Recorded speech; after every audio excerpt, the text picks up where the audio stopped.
Hi, everyone. Good afternoon. Thank you for coming. We're sorry for the delay. We're having a few technical difficulties with our speaker, but we're lucky enough to have a backup speaker, Ellen, who's going to start while Riva Judas gets her audio settled. So this is the last in our series of the Maternal Mental Health Awareness webinar series. We're happy that you've joined us today. Please put your questions in the chat for the speaker and they'll be handled at the end of the presentation. I'm going to hand it off now to Karen Stern, my colleague, to introduce the speakers. Thank you, Kathy. Welcome to everybody. I'm going to do a short bio about Riva Judas. She is the founder and executive director of Nechama Comfort, which supports families through the trauma of infant and pregnancy loss. She has counseled people around the world and has trained medical staff, clergy, and lay leaders in how best to help. Riva received her chaplaincy certification from Hackensack Medical Center and is a Resolve Through Sharing certified infant pregnancy loss facilitator. She holds a BS in human and child development. I've been looking forward to this presentation on this very important topic since I heard Riva speak at a different forum several months ago. I will now turn the program over to Ellen Krischer, who is a case manager with Nechama Comfort. It's all yours, Ellen. Thank you. Hi. Thank you so much. And thank you all for taking time out of your busy days and busy schedules to be here to talk about something that's really so very important. It's the trauma of infant pregnancy loss, as you know, is just a terrible, terrible shock to the immediate family, the extended family and friends, and the things that happen in a medical setting that we can do to improve the outcome by being sensitive and doing whatever interventions are available to us at the time. With so many different cultures and religions represented in the hospitals, it's often very difficult to be both sensitive to the patient as a patient and also to the cultural situation that you're finding yourself in. And so we hope that this will help you to help them. I'm going to tell you a little bit about Nechama Comfort and the services that we offer, a little bit about the landscape of Jewish cultures, the scope of the kinds of people that you may encounter, and some of the traditions that come into play in a loss situation. So Riva Judas started the organization Nechama Comfort informally many years ago when her son, Pesach Judas, died 12 hours after birth of a congenital heart defect. At the time, the hospital wrote the diagnosis on a slip of paper, and here a young mother was going to start her family and was eagerly awaiting the birth of their son. And instead, what she got to take home was a picture and a piece of paper with a diagnosis. She was away from home at the time, and there was literally nobody that in her community that knew what to do, how to help, what to say. Everyone sort of just expected her to sort of get over it and move on and have more children and get on with her life. But as you know, traumas don't resolve that way. And she and her husband were forced to completely grieve by themselves and bury their son and their feelings. And she vowed, and her husband as well is very involved in this organization, that they would not let other families suffer alone, and they would provide the kind of support that only someone who's been through this kind of experience can provide.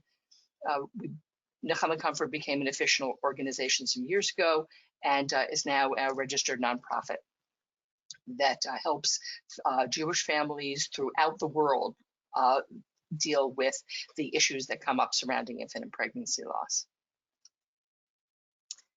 So the mission is to comfort and support Jewish families through the trauma of miscarriage, stillbirth, and infant loss, and to educate medical staff, clergy, lay leaders, and community members on how best to help.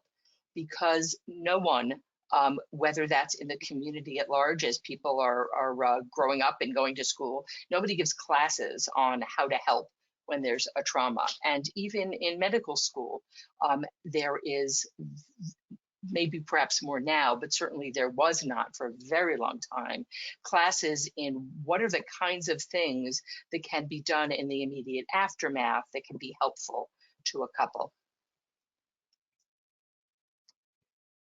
So at the time of the loss, we are we take phone calls or email through our website, or through word of mouth that people give the name Nechama Comfort to other people. Certainly medical staff at the hospitals that know of our services give parents our hotline number or our email address, and they reach out to us directly. We speak to them both about choices they might need to be making, about their current situation, about their feelings of loss, and then we work with them throughout the immediate aftermath, and also as time goes on.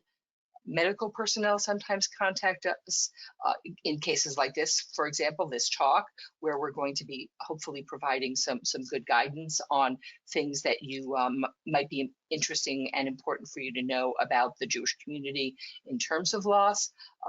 Clergy reach out to us when someone in their community has been affected. Funeral homes we deal with, both in terms of helping parents make arrangements. We advise people about cemeteries and which ones are best to work with in terms of loss. And then in an ongoing way, we provide individual and group counseling. That's right now we're doing Zoom support groups. They used to be in person, and we've found Zoom support groups to be a very effective method. We provide professional training and community awareness programs so that friends and relatives can be available and helpful both at the time and in an ongoing way, and when there are other cases of loss in the community, so that as a community, they become better at helping families who need this kind of help. So the first thing to know about Jews, like all other people, is that they come in all shapes and sizes. There are people who obviously look like what somebody stereotypically might think that somebody Jewish looks like, whether it's a chassid wearing a fur hat or a woman wearing a wig, or it could be not what you expect. The picture on the of the two rabbis may not be what somebody's image, except for maybe the beards, of what somebody might think that a rabbi would look like, and yet these are two Orthodox rabbis. But there are also Jews who are not otherwise religious or otherwise affiliated, who at a time of loss feel that they want to connect in some ritual ways to their Jewish heritage. And so even someone who isn't someone who might obviously seem to need the kind of ritual support may ask for it. So be open to hearing what people need and making available the services that we offer and that can be provided in the hospital is definitely an important thing for all people who may come in. So one of the ways to categorize the Jewish community, to sort of get a handle and a breakdown of the different groups that you may meet. There are, hello, Riva. Hi. Okay. It's wonderful to have you back. I know, you can't see me, I don't think. I don't know why, but. Okay. Let's see. I was able to get onto the audio. I don't know now where to get the video from, but okay. We're right now talking about the Jewish culture, the landscape yes, of all types of observance. So go ahead. Why don't you pick it up from here? Okay, so I apologize. Today, my real computer was hacked, so I had to borrow my son's Mac that is two ahead of the time. Okay, so thank you very much. I still can't figure out how you could see me, but Ellen is beautiful to see too. So thank you, Ellen. So we were talking now about, and I just want to say thank you too. Thank you really for having us. And any questions we'll discuss later. So what's important to remember is, like any other culture, there are many different types of communities, different types of practices within cultures, as well as the Jewish culture. So the subgroups are based really on their customs and their levels of observance. So the three main types of groups that you'll be in contact with in your hospitals are the Ashkenazim, which are generally from the European descent, Sephardim, which is generally Middle Eastern descent, and the Hasidim, which I think all of you are familiar with. And of course, within those groups are subgroups. And the different levels of observance are ultra-Orthodox, an example of the Hasidim, Orthodox, Conservative, Reform, and Traditional.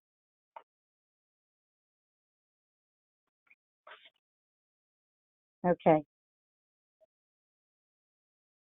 Can you still hear me? Okay. So the differences that you may observe or you have observed can be seen in certain areas of the patients that you're working with. There are laws of family purity that the level of observance depends on the individual. So you may see, even not within for pregnancy loss, just in general, there will be spouses that do not publicly show touching or show affection. Many of these communities find importance in large families. Some of this comes back to the idea that they have that 6 million were killed during the Holocaust. So it is our obligation to have large families. They have superstitions, like many other cultures, about sharing that they're pregnant, sharing about their losses, any type of pregnancy information. They're also very secretive about sharing any type of bad news so that it would be a reflection on them in their community. A stigma that we know is a problem worldwide within the infant pregnancy loss community. And the acceptance of mental health support. You know, that's why we're involved this month in mental health awareness. Most of their practices are based on customs, traditions, not necessarily on Jewish law. And it's very important, and this is one of our philosophies in Nechama Comfort, that the couples have the choices given to them as in any other family experiencing this type of loss, that all the choices are given to them, and it's their individual decision, their choice, what they want to do. And there is no one right answer.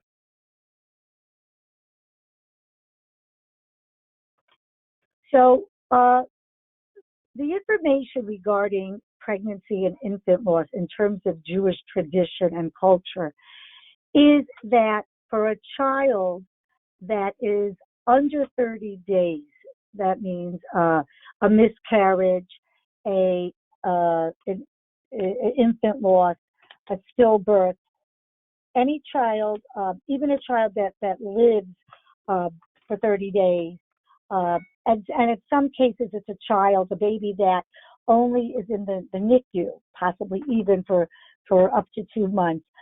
None of the Jewish laws of mourning, of burials, of grief come into play. Families can observe anything they want to observe and do whatever they want to do. And in relation to the hospital, they are allowed to hold the baby, touch the baby, kiss the baby, footprints, pictures, testing, autopsy, and delaying the burial. And if you're familiar with Jewish law, this is not the same law that applies to adults or children over 30 days.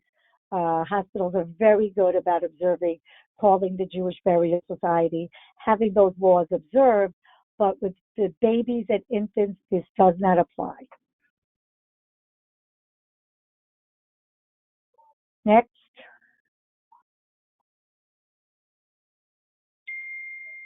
So what happens when there's a loss situation? As I'm talking to you right now, I have just gotten a text that someone needs Nechama Comfort to help with a burial. So that will be going to our hotline. So really, the burial in Jewish families is facilitated by a Chevra Kadisha, a burial society. There are a number of them in the state of New Jersey. Some are affiliated with communities, so synagogues. Some are affiliated with the funeral homes. Many funeral homes do honor the choices of the family. There are a few in New Jersey and unfortunately around the world where they still will not allow the families to know where the babies are buried.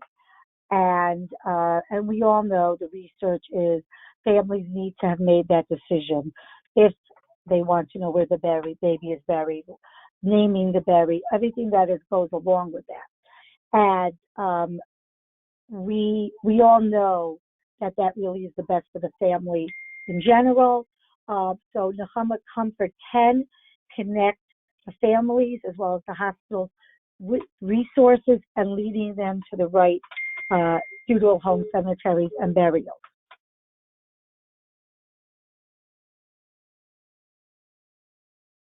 Other traditions that we embrace in the Jewish culture is a memory box. But keep in mind in your hospitals, and I think most of them do now, not to have a neutral, not any religious content, or if you would like to add a Jewish religious content to that, we could be of help as well. Naming the baby, a baby is, if it's possible physically, a boy is given a circumcision. It is done not with a mohel or a rabbi, but rather sometimes it's done in the hospital or in the preparations at the funeral home. And again, as hospitals are handling the products of miscarriage, they can be offered to the families for burial. And because there is no Jewish law, the Jewish cemeteries do offer a place for this. If not, it is all right for the hospital to take care of the products of the miscarriage as well.